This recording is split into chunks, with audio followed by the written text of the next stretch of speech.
À la PVSA, nos vignerons ne sont pas couillons. Mes amis, comme vous le savez, s'implanter en Amérique du Nord n'est pas chose aisée. Dans votre conquête du marché nord-américain, la PVSA vous accompagne sur le plan logistique, mais aussi vous procure des conseils qui pourront vous servir dans votre projet.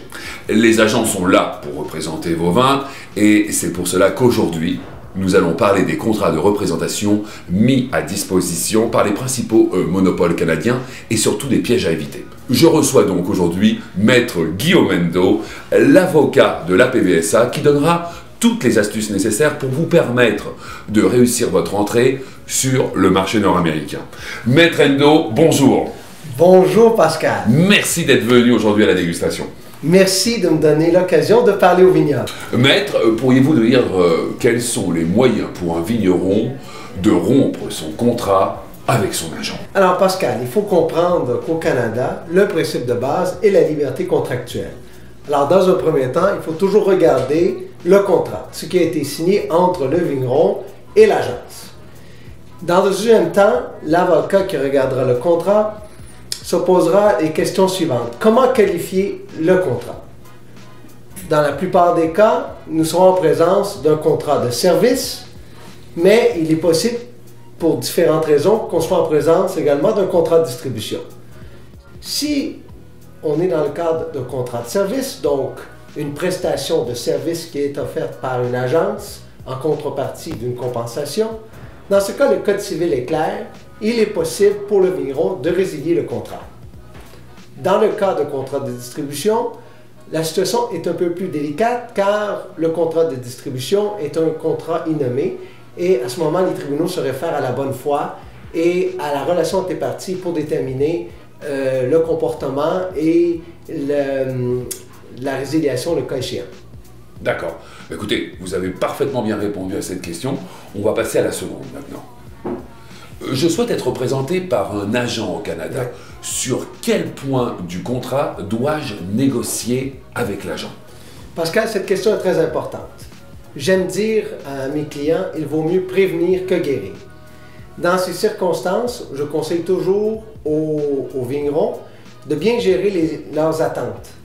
Quand on signe un contrat, il y a différents points qu'il faut absolument traiter avec l'agence. Dans un premier temps, on peut parler des critères de performance. Il ne faut pas être gêné. Il faut dire quelles sont vraiment les attentes pour le vignoble en matière de vente de bouteilles. Ensuite, il y a la question de durée du contrat.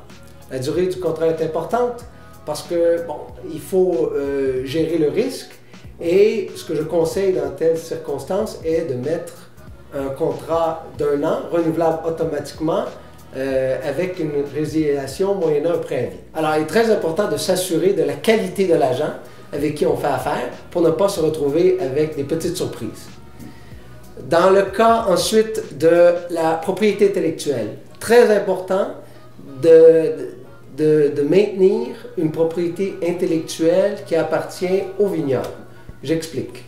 Si par exemple le contrat ne traite pas de la marque de commerce, l'agent pourrait être incité à prendre une marque de commerce. Par contre, c'est très important que le vignoble garde la propriété sur sa marque de commerce si un jour il veut s'assurer de maîtriser tous les aspects de sa commercialisation.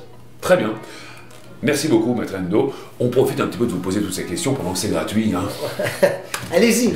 Alors maintenant, si je romps mon contrat représentatif avec mon agent avant la fin de la durée du dit contrat, à quelle sanction suis-je exposé? Alors, en matière de résiliation de contrat et de dommages, il faut comprendre que le Code civil prévoit que les dommages doivent être conséquences directes et immédiates du contrat, surtout en matière contractuelle.